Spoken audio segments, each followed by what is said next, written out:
it's Madison and I am in the kitchen again, which always kind of makes me laugh because it's such an uncommon place for me to be. But I have a friend coming over for dessert. So I thought I'd make this delicious peanut butter chewy slice from the website Chocolate Covered Katie. I'll put the link below. She's got some great healthy recipes.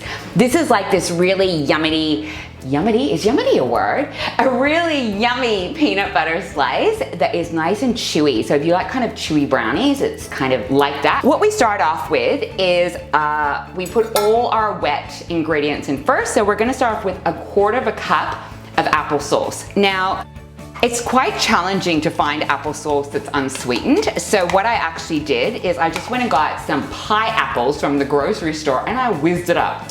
Look at me, so smart.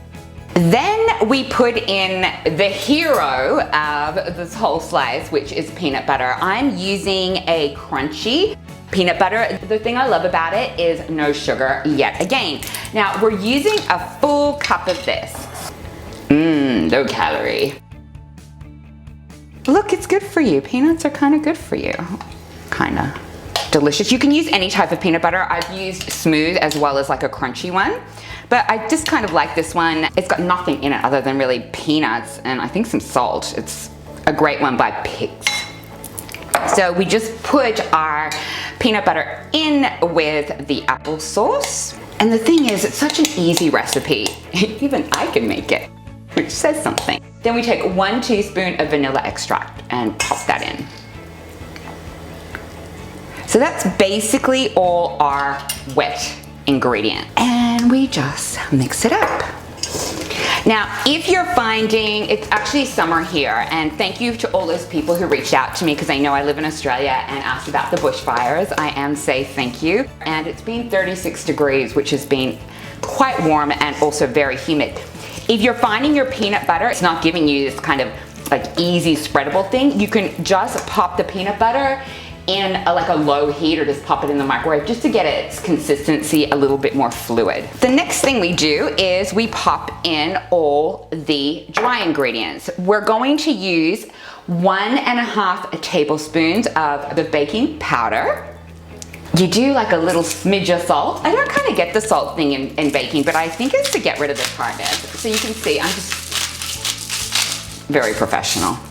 Now, you can use a whole bunch of different types of flour, and in her recipe, she's giving you some alternatives. I'm actually using almond meal, and it's 1/4 cup of almond meal plus 2 tablespoons.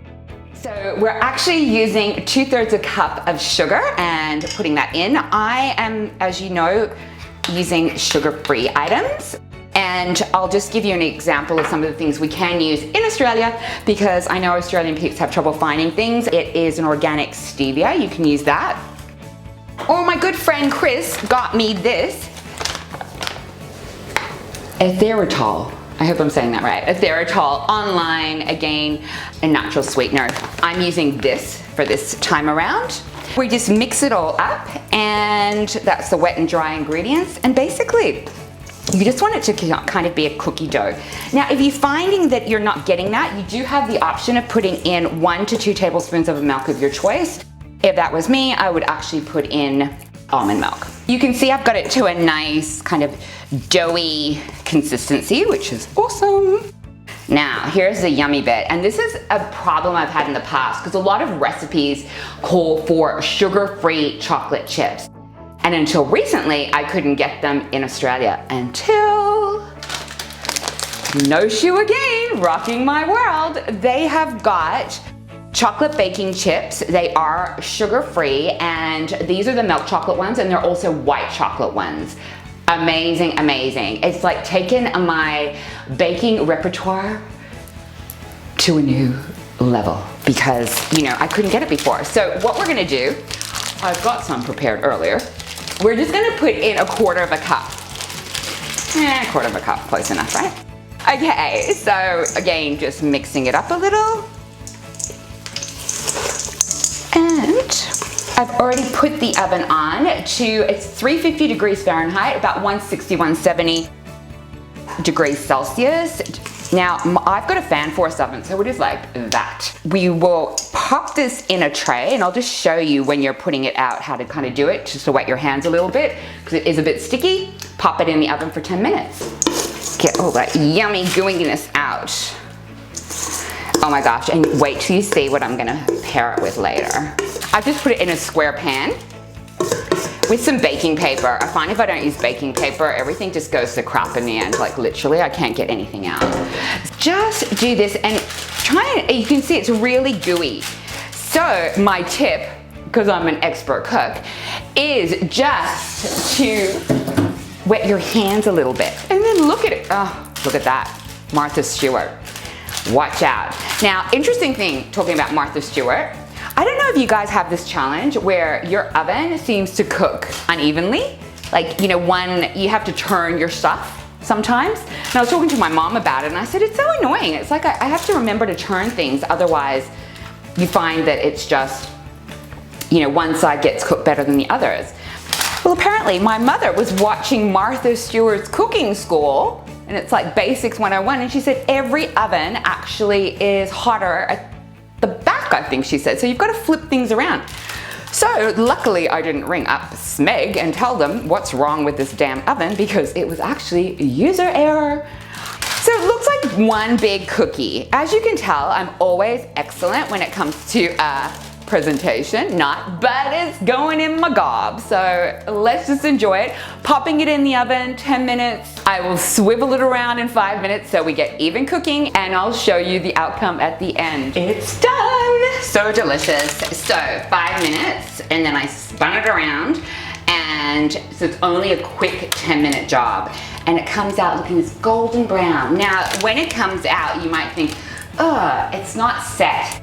But that is the mystery of the gooiness underneath. So just know that it's done, okay? And then let it cool, otherwise it's just gonna crumble everywhere. So I've actually let it cool for a little while.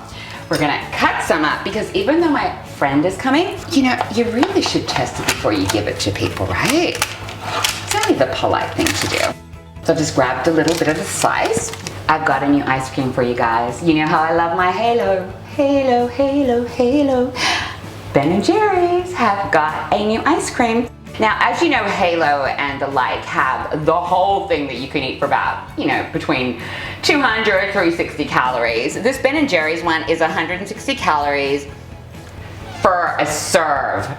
Don't get excited, but it's delicious. My favorite is this peanut butter dough. It's so good. It goes very nicely, obviously, with this delicious dessert. That's this, again, presentation is key. Pop that on, and let's give it a go. Look at that, look how nice, and can you see how like nice and chewy that is? It's still a bit warm. You can put this in the refrigerator up to a week if it lasts that long. Divine. I will definitely be getting brownie points with my peanut butter slice. So I hope you enjoyed it. Please go out and make it. It is healthy, but not if you eat the whole pan. So until next time, subscribe if you want to see more content like this, and hit the bell so you're notified when my new and latest videos come out.